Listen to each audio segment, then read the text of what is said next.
ఆడొక buffoon గాడు. అంబటి రాంబాబు కూడా jeans pant మేఘనా అని ఏంటది, అది గురించి కూడా మనం మాట్లాడేది. ఆడి సన్నాసుడు నేను కూర్చుంటే నా పక్కన కూర్చొని నేను మొన్న ఓపెన్ గా ఒక ప్రోగ్రాంకి వెళ్తే ఆడొచ్చి నా పక్కన కూర్చొని నన్ను కావలించుకొని డైరెక్ట్ అవడం కోసం నన్ను ఏదో చేద్దాం అనుకుంటే నన్ను ఎవరు ఏం చేయలేరు.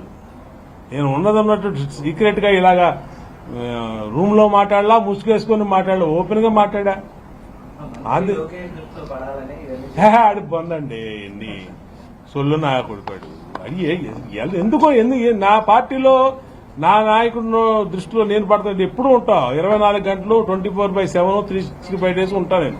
సార్ మల్లాది విష్ణు గారు నేను మాచవరం దగ్గర మేము పెట్టుకోవాలని ప్రోగ్రాం ధర్నాచౌక్లో పెట్టాము. అక్కడ కూడా మొన్న రౌడీని పంపించారు. ఖచ్చితంగా తన్నేవాళ్ళు అక్కడ పెట్టుంటే డౌటే లేదు. మళ్ళీ దీనిలో మొహవాడంలో సీక్రెట్ ఏం లేదమ్మా. నేను చెప్తున్నా, నువ్వు ధర్నా చౌక్ కాకుండా సెంట్రల్ నియోజకవర్గంలో ఎక్కడైనా పెడితే మాత్రం నీకు తప్పదు.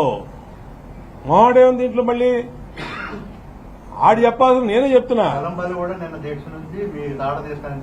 మరి రమ్మను ఏదైనా వెళ్దాం పదా. కొన్ని అడుగు ఫోన్ చేసి కనుక్కో. ఇప్పుడు రెడీగా ఉన్నారండి బాగుండమ్మ గారు వస్తాడంట, రమ్మన్నాడు. అడుగు, నువ్వే అడుగు ఫోన్ చేసి.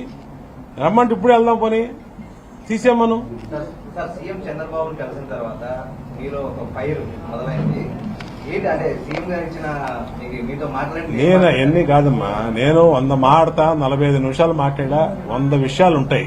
అవన్నీ ఆఫ్ ది రికార్డు పార్టీలో ఇంటర్నల్ గా మా కుటుంబ పెద్దగా ఆయనతో మాట్లాడనని మీకు చెప్పాల్సిన అవసరం లేదు. నేనేం చెప్తున్నానంటే విజయవాడ ఎలక్షన్ గురించి మాట్లాడా. విజయవాడలో కార్పొరేషన్ ఎలక్షన్ త్వరగా జరపమని చెప్పా. మా ఇంటి పట్టాలు, విజయవాడలో పేదల ఇంటి పట్టాల గురించి మాట్లాడా. నియోజకవర్గ సమస్యల గురించి మాట్లాడా. నియోజకవర్గంలో నిధుల గురించి మాట్లాడా. ఇన్ని కాగితాలు తీసుకెళ్లా. ఆడు జీవితంలో కార్పొరేటర్ కూడా గెలవనోడు. ఆడు 3 సార్లు ఓడిపోయాడు, 4 సార్లు ఓడిపోయాడు. వీడు దేవినేని అవినాష్ గారు. వీళ్ళు బాగున్నావు మాకు టికెట్ రాదు. మా పార్టీలు 3 సార్లు నుంచి ఇదే చెప్తున్నారు. వీళ్ళు 2000 చిత్తుగా ఓడిచ్చారు 27,500 మెజార్టీతో. 2019లో టికెట్ రాదన్నారు.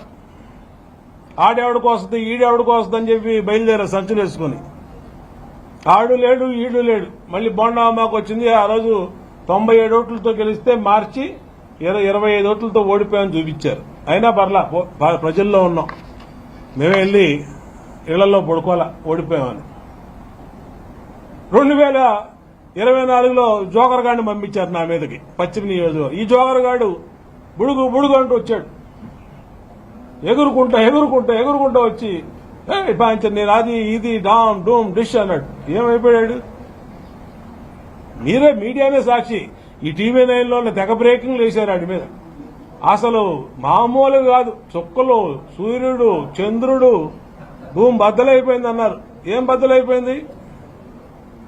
ఎక్కడ బద్దలైంది? ఇవాళ సంవత్సరం బాట తిరిగారు మా వాళ్ళు. అరిగిపోయినాయి కాళ్లు మా వాళ్ళకి. ఆడెక్కడ దొరుకుతాడా అని. చూపించరా బాబు చుక్కలు, చూపించరా బాబు సూర్యుడిని, చంద్రుడిని అని చెప్పి